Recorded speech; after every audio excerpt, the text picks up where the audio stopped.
أعزائنا المستمعين، بنرحب بيكم في البودكاست اللي مقدم من دوس ستودنت اكتيفيتي.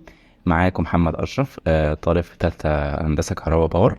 ومعاكم أحمد علاء. ازيك يا أحمد؟ ازيك يا اشرف، عامل ايه؟ الحمد لله تمام. معانا رانيا حيدر في إعدادي. ازيك يا رانيا؟ ازيك عامل ايه؟ الحمد لله تمام. هنتكلم النهاردة أعزائنا المستمعين عن موضوع مهم جدا بيبقى ظهر الفترة الأخيرة، ألا وهو الصحة النفسية أو المنتال هيلث.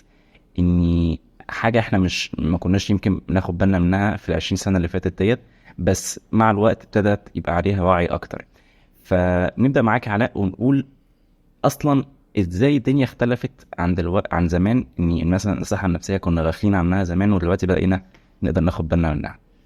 بص يا اشرف، انا عايز اقول لك ان احنا طبعا النهارده قلنا بنتكلم عن الصحه النفسيه. عايز اقول لك ان احنا يعني الفتره مثلا الاخيره اللي هنتكلم من 20 مثلا 30 سنه كنا غافلين جدا عن الموضوع ده. يعني تلاقينا مثلا كتير قوي بيتكلموا عن المهارات، السكيلز اللي المفروض تتعلمها، مثلا عن الدراسه، عن الصحه البدنيه، الكلام ده، والصحه الجسديه. لكن كان عنصر مهم جدا وهو الصحه النفسيه، اللي هو انت من غيره اصلا مش هتلاقي القدره مثلا ان انت تعمل باقي الحاجات دي. فاحنا بنتكلم زي ما قلت لك مثلا من 20 سنه او 30 سنه، كانت كلمه دكتور النفسي ده كانت وقعها او سمعها تقيل شويه على الناس. يعني بعض الناس كمان كانت بتقول عليه دكتور مجانين. الكلام ده كان زمان طبعا، لكن مع الوقت الطب النفسي اتطور كتير وبقى في بعض الحالات اهم كمان من الطب البشري، كمان خاصة في الفترة الحالية دي. لأن أنت مثلا بتشوف مثلا كام واحد من صحابك أو الكلام ده تحس إن هو مثلا حاسس باكتئاب، منطفي، فاقد الشغف، الكلام ده. يعني هنروح بعيد ليه؟ أنت مثلا شخصيا تحس كم مرة مثلا انت صحيت مش قادر تعمل حاجة؟ ده كتير جدا. يعني مش قصدي كمان كمجهود بدني، انا قصدي كنفسي. يعني مش انت مش حاسس، مش قادر تعمل حاجة. فهنا ده يجي هنا بقى دور الصحة النفسية والصحة العقلية اللي احنا عايزين نتكلم عنه. ده حقيقي.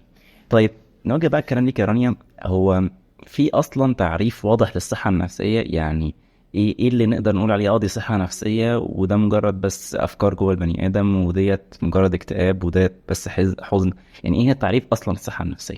هو تعريف الصحة النفسية هي أصلا بترجع لاستقرار البني آدم النفسي والعاطفي تجاه الناس. يعني يقدر يتعامل مع مشاعره ازاي، أو المواقف اللي بيتعرض لها والمشاكل اللي بيتعرض لها اللي بتنعكس أصلا من طريقة تفكيره اللي بتيجي كده. تمام. حلو قوي. طيب، هو الصحة النفسية برضو زي ما انت قلتي هي بتنعكس على طريقة تفكيره. طب ايه هي اصلا العوامل اللي بتخليها تنعكس؟ يعني ايه العوامل اللي بتأثر على الصحة النفسية بشكل عام؟ هي بتتأثر بعوامل كتير جدا، مثلا الجانب الروحي، البيئة، الجانب البيولوجي، العقل.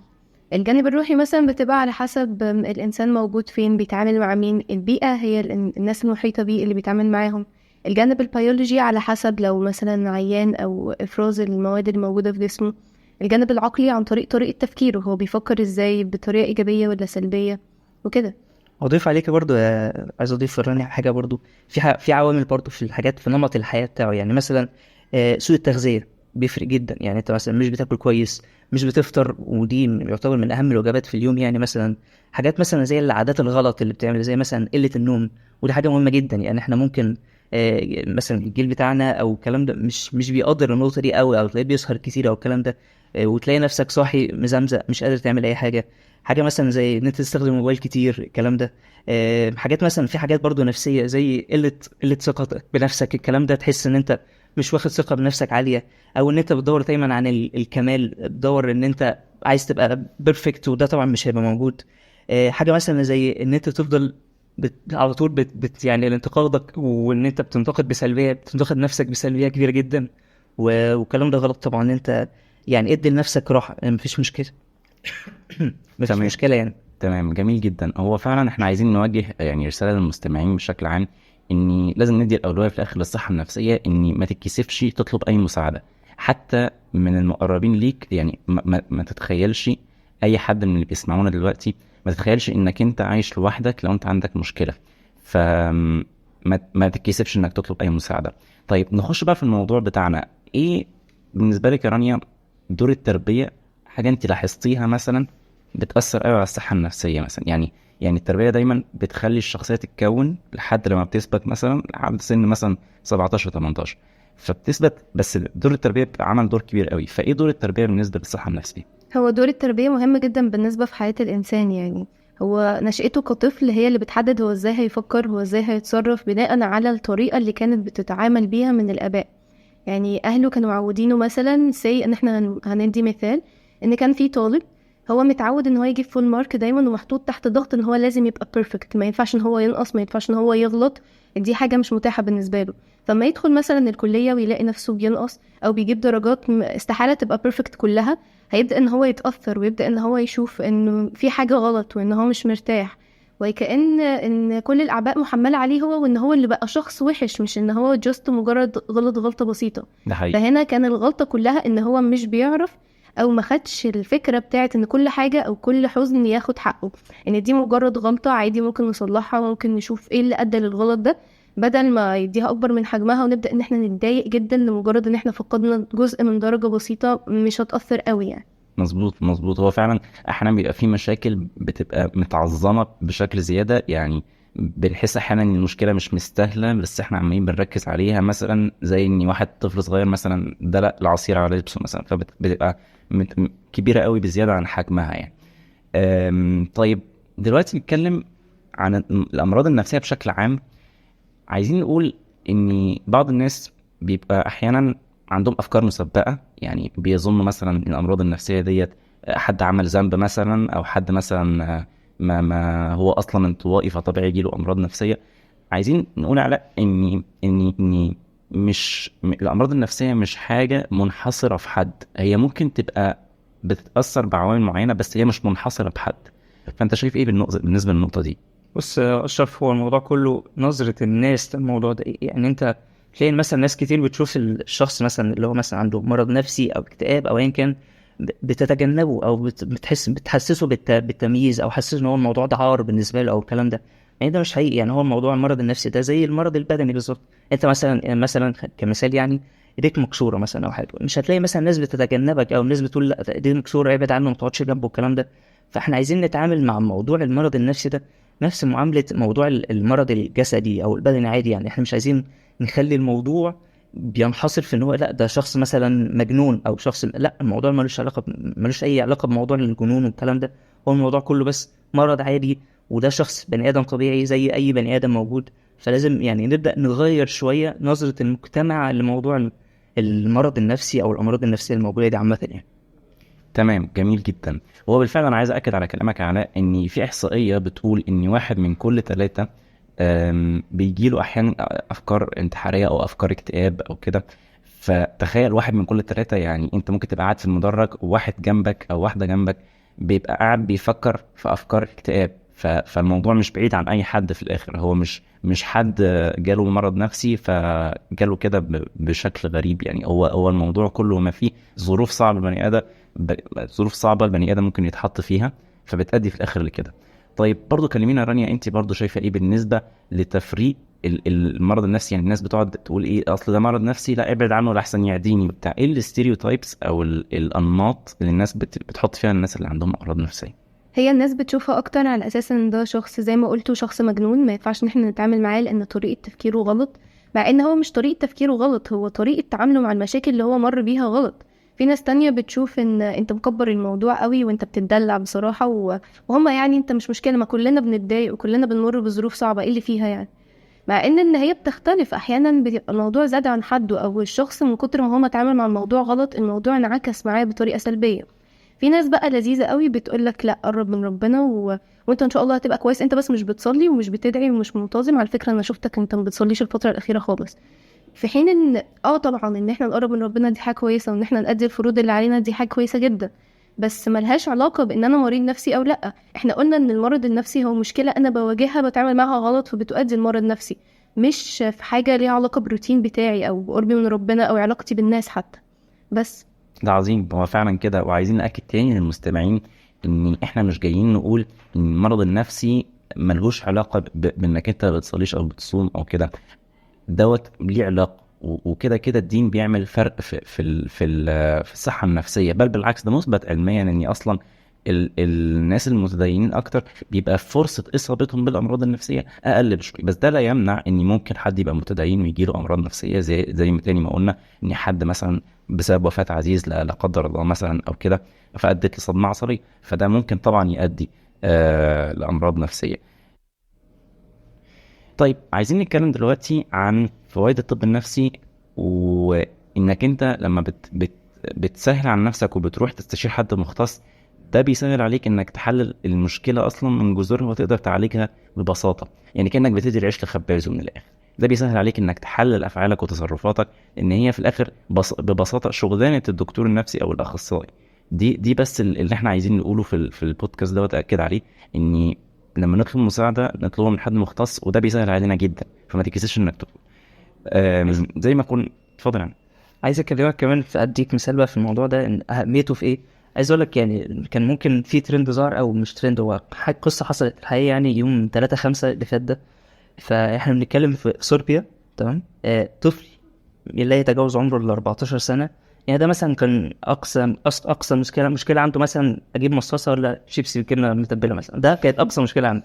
فده الطفل ده عمل ايه بسبب التنمر اللي كان بيتعرض له في المدرسه من صحابه وصحباته والكلام ده، والمدرسين ما كانوش بيدافعوا عنه، او ما كانوش بيقولوا، كان بيجي يشتكي لهم فما بيعملوش حاجه. قرر ان هو يعمل ايه، قرر ان هو يفضل شهر كامل بيخطط ازاي يخلص من الناس دي. فعمل ايه، استخدم السلاح بتاع والده. والده كان معاه سلاح مرخص وكان بيتدرب مع والده، يعني كان بيتدرب في الرماية مع والده. وجي في يوم المدرسة، قبله بتاع الأمن طبعا شافه بالسلاح راح قتله.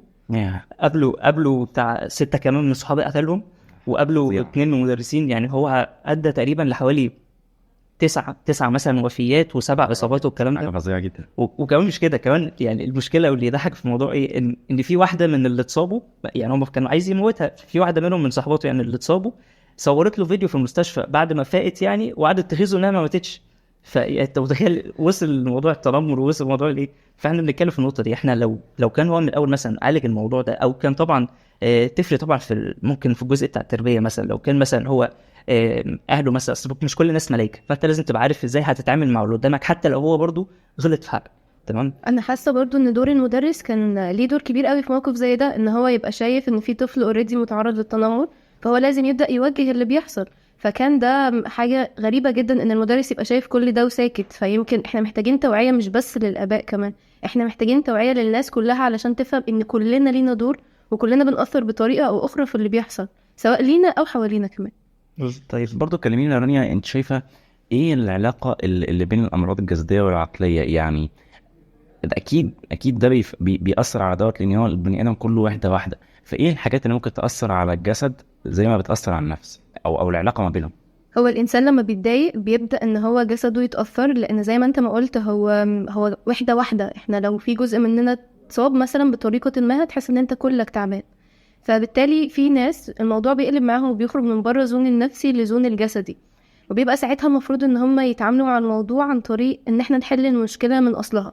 يعني شفت موقف ان في شخص اوريدي كان بيمر بمشكله نفسيه، وتعرض ان هي قلبت معاه مشكله جسديه. فلما راح لمختص علشان يكشف على الجسدي، لانه ما كانش واعي قوي ان هو يعرف ان في نفسي.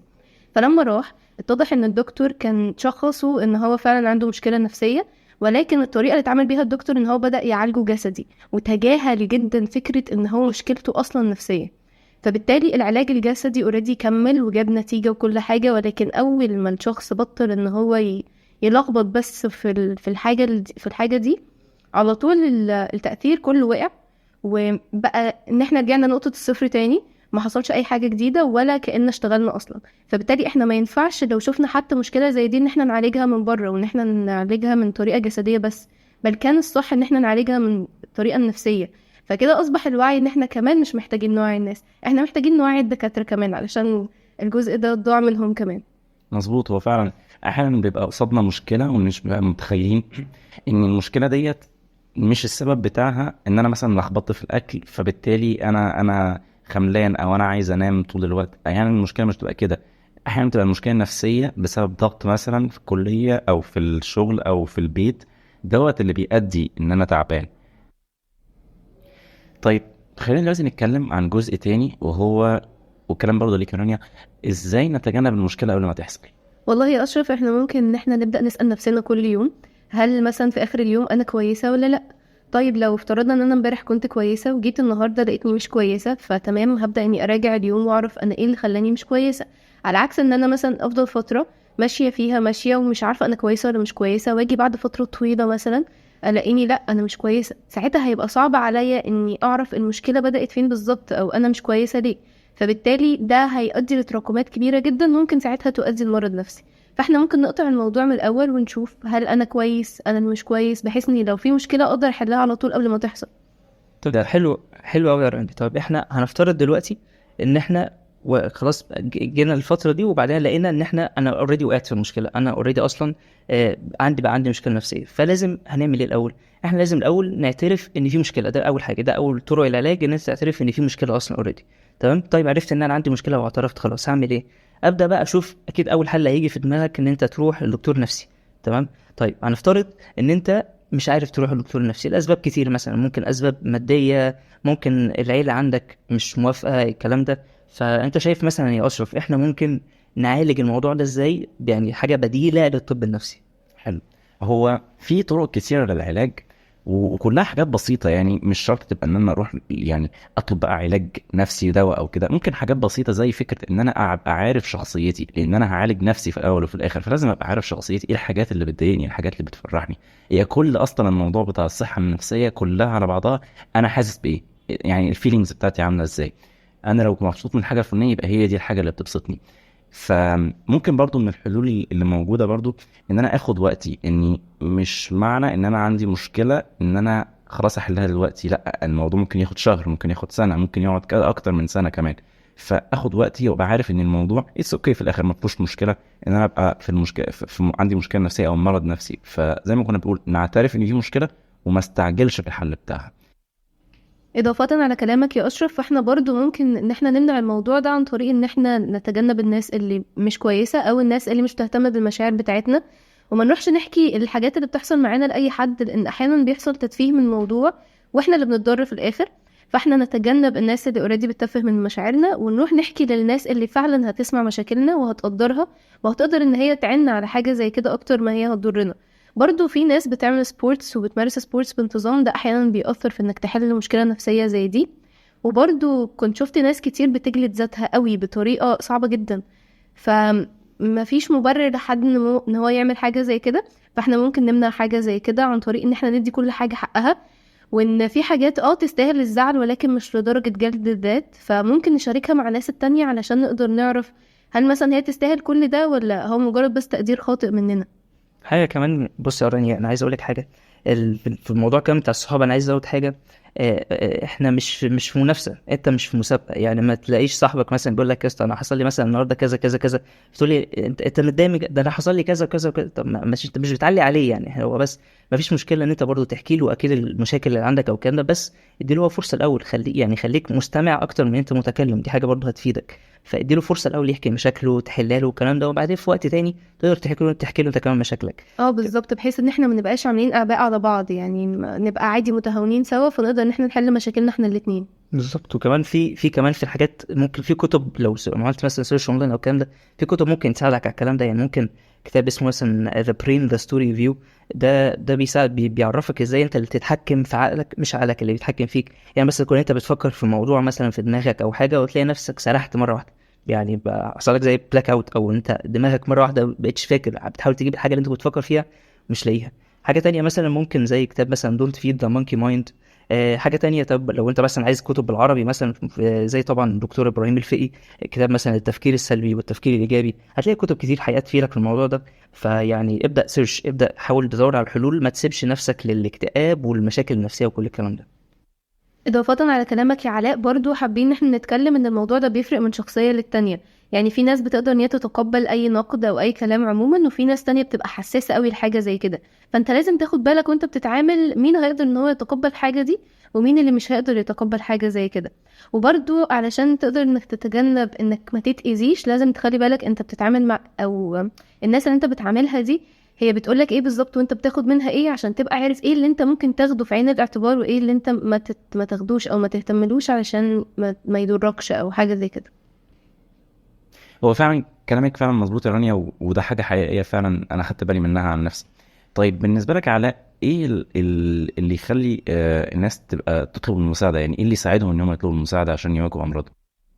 بص يا اشرف، هو الموضوع برضو بيختلف من شخصيه للتانية. يعني انت لما بتيجي تطلب مساعده موضوع برضو قريب شويه من زي ما نقول الصحه الجسديه والكلام ده. انت مثلا بتروح للدكتور عشان يعالجك مثلا من كسر او التهاب او حاجه زي كده، مش هتتكسف ان انت تقول له مثلا انا ايديا مش عارف احركها مثلا او حاجه.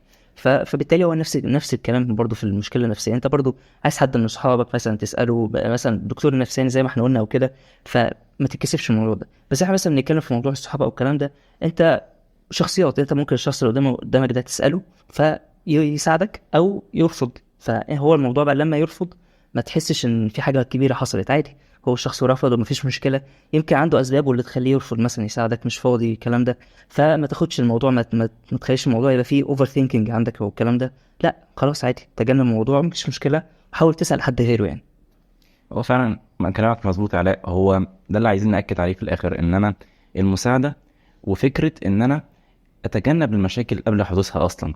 فعايزين برضو نتكلم عن نقطة مهمة، إن إزاي ممكن علاقتك اللي مع الناس تأثر على شخصيتك. يعني مثلا علاقتك مع أسرتك مثلا، أنت شايفة يا رانيا النقطة دي بالذات، هل أنت حسيتي بفرق مثلا في حد أنت شفتيه كان عنده علاقات أسرية ناجحة مثلا، أو لا سمح الله مش كويسة أدت لأن هو يحصل له مرض نفسي؟ هو اكيد طبعا دور الاهل مهم جدا على الانسان وبيأثر عليه، فهي فعلا العلاقات الاسريه هي اللي بتأثر على الانسان بالسلب او بالايجاب. بتفرق اما يبقى اهلك ناس بيدعموك وبيشجعوك على الحاجه، ولو غلطت عادي بيقدروا ان هم يتعاملوا مع الخطأ ده ويتقبلوه ويشجعوك انك ما تغلطش تاني، او ان هم يبدأوا ان هم يحبطوك بمجرد ما انت ما تغلط، وشايفين ان مجهودك في كل حاجه هو مجهود قليل جدا، شايفينك انك مش بتحاول، انك مهما حاولت انت برضو ما عملتش اللي عليك كفايه علشان ترضيهم. فطبعا نظرة الأهل ليك بتأثر عليك، فأنت لازم تاخد بالك كويس قوي من أهلك باصين ازاي. في ناس بتعرف تنتقد بالإيجاب وتحسن منك وترفعك، وناس تانية بتقدر ان هي تنتقد بالسلب بطريقة تحبطك. فالأهل اوريدي في حياتنا كلنا عندنا أهلنا ولازم نتقبلهم زي ما هما، ولكن لازم نكون عارفين احنا ازاي بنتعامل معاهم، لازم نكون عارفين هما بيتعاملوا معانا ازاي علشان نقدر ناخد منهم الكلام اللي هيفيدنا ونسيب الكلام اللي هيضرنا. في ناس بتعرف تنتقد صح وناس بتعرف تنتقد غلط، فمش كل النقد هناخده، على حسب طريقة النقد هنقدر ان احنا نتعامل معاه بالظبط. مظبوط. وفعلا ومش بس الاهل، ده الموضوع ينطبق برضه على الصحاب. فمثلا انت علاء شفت ايه الحاجه اللي انت شفتها مثلا الصحاب فرقوا مثلا مع شخصيتك انت كاصحابك انت مثلا؟ بص، انت دايما على طول تلاقي مثلا المثل اللي بيقول او كده، ان على حسب المجتمع اللي انت فيه او الصحاب اللي انت عارفهم او الكلام ده، على حسب انت فين دلوقتي. يعني مثلا مش هتلاقي مثلا شخص ناجح مثلا او شخص مثلا، خلينا نقول مثال مثلا مارك مثلا، صاحب فيسبوك.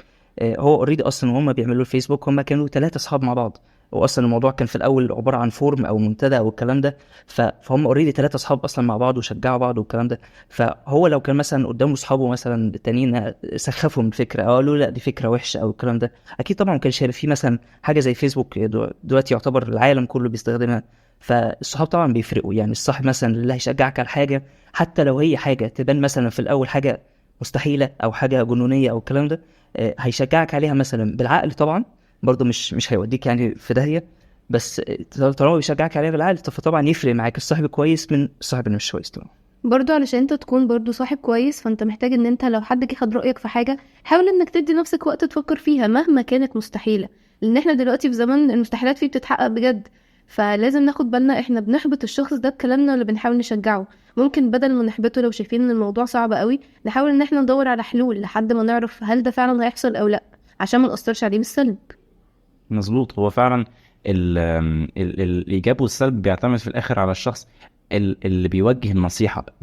اسلوبك كلمه واحده انت ممكن تقولها ممكن تودي الحوار في حته تانية خالص، او ممكن تخلي الشخص يفضل منتبه معاك. وده اللي عايزين نوجهه ليكم اعزائي المستمعين، ان لما تبقى بتنصح حد ما تبقاش بتعلي عليه او بتقول له مشاكلك وهو جاي اصلا يكلمك عن مشاكله. طيب قول لنا يا رانيا، بالنسبه للكليه، عشان البودكاست دوت اصلا مخصوص للطلبه في الكليه، ايه اللي ممكن الحاجات اللي تاثر على المذاكره في الكليه مثلا؟ هل مثلا ضغط المذاكره ممكن يفرق مع الحب؟ اكيد طبعا ضغط المذاكره بيقدر ان هو يدمر الناس كتير قوي، فاحنا علشان نتجنب حاجه زي كده ممكن ان احنا نعمل او نلجأ لطريقه التايم مانجمنت، نقدر ان احنا ننظم وقتنا بطريقه صحيحه. ساعتها مش هيبقى في ضغط مذاكره. ما نجيش مثلا قبل الفاينل نزنق نفسنا بشهر، ما نجيش قبل الماد نزنق نفسنا قبلها باسبوع. نقدر ان احنا مهما كنا مضغوطين نقدر نقسم ده بحيث ان الضغط ما يبقاش كبير قوي. برضو في كليات بيبقى فيها نظام الامتحانات المستمرة، فانت على طول عندك كل يوم امتحان كل يوم ده امتحان، حقيقي. فانت مضغوط على طول، ففعلا انت بتبقى محتاج ساعتها التايم مانجمنت اكتر ما انت محتاج انك تراكم. فلو ما راكمتش وعديت على طول هتقدر انك تعمل حاجة زي كده. لو اضطريت انك تراكم فانت محتاج انك تخلي بالك انك مهما كنت مراكم ده ما يأثرش عليك، وان خلاص حصل اللي حصل، خلينا نركز اكتر في اللي جاي بحيث ان احنا ما نضيعش اللي جاي خلاص.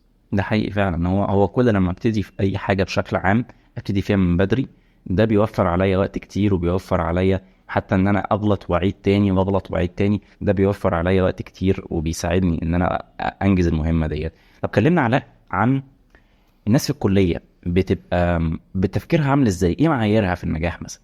بص يا اشرف، انا هقول لك على حاجه. طبعا وانت داخل الكليه، هي بص، وانا هتكلم في نقطه هي تعتبر نقطه حساسه شويه، يعني تنغص كده شويه جوه الواحد شويه. بس خليني اسالك يعني، او اسال اللي سامعني دلوقتي، وانت داخل الكليه انت عارف ايه المغزى من الدرجات دي؟ يعني انت داخل الكليه او الشغل او ايا كان ده، انت داخل ليه؟ يعني عايز مثلا عايز تجيب امتياز؟ جيد جدا، عايز تنجح وخلاص. كلها حاجات انت اللي بتحددها من ساعه ما تخش الكليه او الشغل ده مثلا. طيب هل لو دخلت وما جبتش الدرجه اللي انت عايزها دي، خلاص بقى افضل اجلد في نفسي يعني واعاتبها على كل لحظات الراحه اللي انا اديتها لها والكلام ده؟ اكيد لا. فخلينا طبعا احنا دلوقتي هنحط افتراض ان انت ذاكرت او ان انت فتحت المنهج. يعني ان انت لو ما ذاكرتش اصلا ده حوار تاني، مش ده موضوعنا. بس هنحط افتراض ان انت ذاكرت. طيب انت ذاكرت، هل بالضروره لازم انجح؟ مش لازم يعني. هل لازم اجيب امتياز؟ هل حد مثلا هيقول لي مفترض اقول لك ماشي، ده اسمها ارادتك، ده الاراده بتاعتك انت، لكن في حاجه اسمها اراده ربنا، ده اللي بيتحقق. فلو انت ارادتك وافقت اراده ربنا، خلاص يا سعدك يا هناك يا سيدي، انت خلاص يعني انت كنت مثلا عايز تذاكر وتجيب امتياز وجبت امتياز فعلا، ارادتك وافقت اراده الحمد ربنا. لله. لكن لو هي ما وافقتش، يبقى خلاص انت تبقى متاكد 100% طالما انت اجتهدت وعملت اللي عليك ان ربنا كتب لك الطريق الافضل. ده الحاجه الافضل كنت تفكر فيها. فانت مثلا ممكن تقول يعني انا مثلا جبت كذا مع اني ذاكرت كويس، مع اني اشتغلت كويس، ليه ما ترقتش؟ يمكن جاي لك فرصه شغل احسن. مثلا لو انت مثلا كنت ترقيت ما كنتش هتبص على الفرصه اللي جات لك دي. فالفرصه، الحاجات دي كلها طبعا بتفرق معاك. برضو يا علاء اهم حاجه انك ما تيأسش، ان انت مهما حصل معاك سواء توفقت او لا، انك ما تبطلش وانك تكمل على طول، لان السعي مهم. فانت السعي لا يتطلب حتميه الوصول، انت بتسعى، مش مهم هتوصل ولا لا، بس المهم انك تسعى. يعني مثلا اديسون حاول 99 مره قبل ما يوصل للمصباح او الاختراع بتاعه، فانت مضطر انك تحاول ومضطر انك تعمل كل اللي عليك علشان تقدر في الاخر توصل للنتيجه، وان شاء الله هتوصل يعني. وبالظبط انا عايز اكد على كلامك علاء وعلى كلامك يا رانيا، ان الدرجات والتقدير مش هو المقياس الفعلي للنجاح. هو النجاح في الاخر ان انا بحط لنفسي تارجت وبفضل اكمل عليه. وانس ان انا وصلت للتارجت ده فعلا انا نجحت. بل بالعكس، طول ما انا ماشي في التارجت دوت، هو ده اللي بيثبت ان انا شخص ناجح، ان انا مش بيأس وان انا بفضل اكمل. فعايزين نقول ان الدرجات مش هي المقياس زي ما الناس فاكره، لان الفرص كتيره جدا. بغض النظر عن درجاتك، انت ممكن تبقى جايب درجات مش كويسه، بل بالعكس ممكن تبقى شايل لا سمح الله مواد، وبالرغم من كده ربنا يفتح لك ابواب رزق انت لا تتخيلها. وديت حاجات انا اقدر اقولها عن تجربه. طيب فانت اكيد لو انت مستني ان انت لسه بتسمعني فانت منتظر نتيجه. يعني انت اكيد منتظر نتيجه ان انا ابقى اعرف ازاي اتكيف مع الظروف اللي انا بعيشها، وان انا اعرف اتكيف مع الاكتئاب والتوتر والخوف اللي انا بواجهه. فمحتاجين نعرف منك يا رانيا ومنك علاء ايه هي الحلول بقى اللي انا اقدر اتكيف بيها مع الوضع، واقدر اعترف بالمشكله او المرض اللي عندي. طيب بص، انا بس قبل ما نخش النقطه دي، انا كنت عايز ازود حاجه على كلامك، معلش.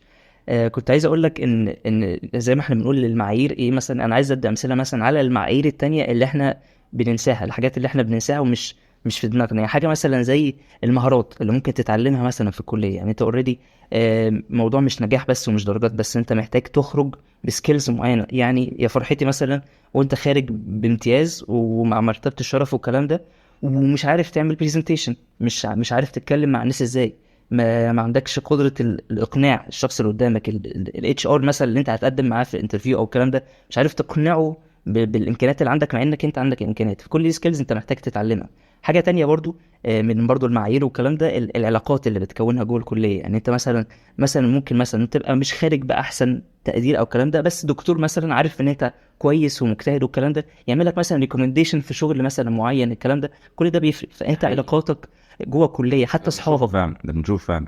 وحتى اصحابك يعني مش لازم دكاتره بس، حتى اصحابك انت ممكن مثلا صاحبك مثلا يبقى دخل مثلا شغلانه كويسه او حاجه، يزقك معاه يشدك معاه. فكل الكلام ده الموضوع مش درجات بس، لكن هو الموضوع كله حاجات مختلفه، انت اللي بتحدد المقاييس بتاعت النجاح بتاعتك ايه. فنرجع تاني لموضوع الحلول برضو، ونقول ان من اهم الحلول ان انت مثلا تمارس انشطة وتمارس تمارين رياضية، كمان تشرب مية بكميات مناسبة جدا. بعض الناس ممكن تشوف حوار شرب المية ده حاجة عادية او حاجة مش مهمة قوي، ولكن هو بيأثر على فكرة على النفسي كمان قبل الجسدي. برضو انك تتجنب التدخين، وانك تعمل نظام اكل صحي ومتوازن تقدر تستفاد بيه اكتر من انك بتاكل وخلاص، وانك تحافظ على الروابط الاسرية بتاعتك متينة وقوية ما يكونش فيها اي ايشوز. هو برضو انك تتجنب الارهاق والعمل المستمر ساعات طويلة، وانك تبقى في تنشن او مود واحد لفترة طويلة قوي. وبرضو انك تنام كويس، انك تاخد جزء كفايتك من النوم اللي يقدر يستفاد بيه الانسان الطبيعي.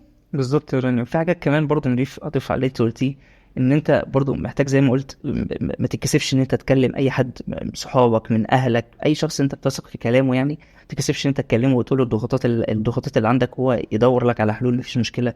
ممكن مثلا تعمل حاجات زي ان انت تمارس هوايه انت بتحبها، كوره، تقرا، تعمل اي حاجه انت بتحبها، مفيش مشكله. وادي لنفسك يعني فتره، دايما ادي لنفسك فتره مثلا في اليوم او في الاسبوع او ايا كان الفتره اللي انت عايزها، تدي نفسك فترة للحاجة دي. يعني ما تزحمش وقتك بالكلية بس وبالكلام ده، لا، ادي لنفسك فترة كويسة. تقبل نفسك، ودي نقطة من النقط المهمة جدا. انت لازم تتقبل نفسك. يعني انت ما تفضلش تجلد في نفسك، ما تفضلش تقول لا انا وحش. لا، انت مش وحش في كل حاجة. لا، انت اكيد عندك مهارات، عندك حاجات بتعرف تعملها. مفيش حد يعني مش واصل ولا قيراط من ال 24 قيراط بتوعه. فانت اكيد عندك ال 24 قيراط متقسمين على حاجات انت بتعرف تعملها. ما تبصش دايما على الحاجات اللي انت ما بتعرفش تعملها. حاجه كمان، ساعد اللي قدامك. يعني انت دايما الموضوع ده بيأثر عليك نفسيا بشكل ايجابي كبير جدا. يعني حاول مثلا تخش حاجات زي انشطه طلابيه، حاجه زي دوس مثلا اللي احنا فيها. الكلام ده تقدر يعني تخش في الحاجات دي، تبدا تساعد اللي قدامك بدون مقابل، يعني حاجه تطوعيه. هتحس بالمقابل بدل ما بتاخده مثلا حاجه ماديه او الكلام ده، تاخده حاجه نفسيه بتفرق معاك جدا، بتحسسك ان انت يعني في مبسوط جدا يعني. حاجه كمان برضو انت ممكن تتعلم زي ما قلنا، تتعلم سكيلز، تتعلم مهارات هتفرق معاك في التعامل مع الناس، الكلام ده. ممكن تتعلم النيجوشيشن او التفاوض او الكلام ده، تقدر برضو تعرف ان توصل اللي قدامك ان هو يتقبل الحاجه اللي عندك، ان هو يتقبل المهارات اللي عندك والكلام ده. حاجه كمان انت زي ما قلنا طبعا، انت محتاج طبعا لو انت عندك مشكله نفسيه او الكلام ده، تبدا تروح للدكتور وما تتكسفش الموضوع ده، لان هو هيبقى عنده الحل، هو اللي هيوصلك للموضوع بشكل دايركت من غير تعب الكلام ده. حاجه كمان برضو انت محتاج تشحن طاقتك يعني. ممكن تدي لنفسك بريك عادي من الدراسه وكل الحاجات دي. محتاج بس تبدا تشوف ايه الحاجه اللي انا بحبها. بحب مثلا اتفرج على فيلم معين، بحب اسمع اغاني، اسمع قران، الكلام ده. انت محتاج تدي لنفسك البريك ده، وتبدا تشوف ايه الحاجات اللي انت بتحبها. وبرضه انا افتكرت حاجه مهمه قوي دلوقتي عايز اقولها على فكره الدعم، اني ما يبقاش انا عايش في جزيره لوحدي ومش عايز اخد اي اراء من اللي حواليا.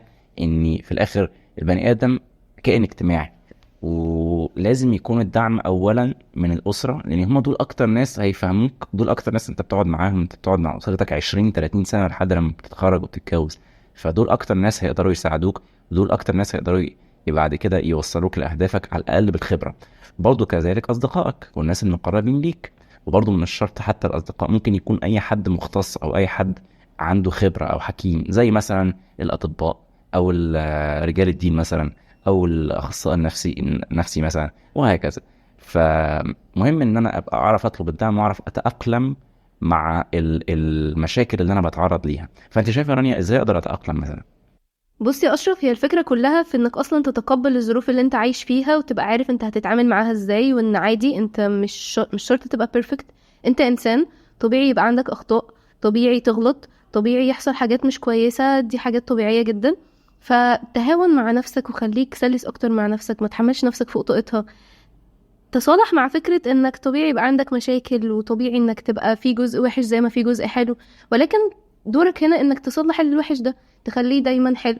مش هتنجح 100%، بس على الاقل هتبقى حاولت. يعني جست حاول تبقى ما تجلدش ذاتك، حاول انك تاخد الموضوع بالراحة شوية بحيث انك ما تغلطش وبحيث انك ما تأذيش نفسك. برضو شغفك مهم، يعني مثلا الحاجة اللي انت بتعملها عموما مهمة اصلا بالنسبة لك، بس الحاجة لما بتكون مرتبطة بشغفك اكتر بيبقى ليها عائد نفسي حلو اكتر. لما تعمل حاجة وانت حاسسها وانت حاببها وانت مهتم بيها بيختلف. فعلشان كده حاول دايما انك تركز في انك تكون في زون الشغف، حاول تربط كل حاجة بتعملها بزون شغفك علشان تقدر انك تكمل فيها وما توقفش وتبقى احسن وتجيب دايما احسن ما عندك.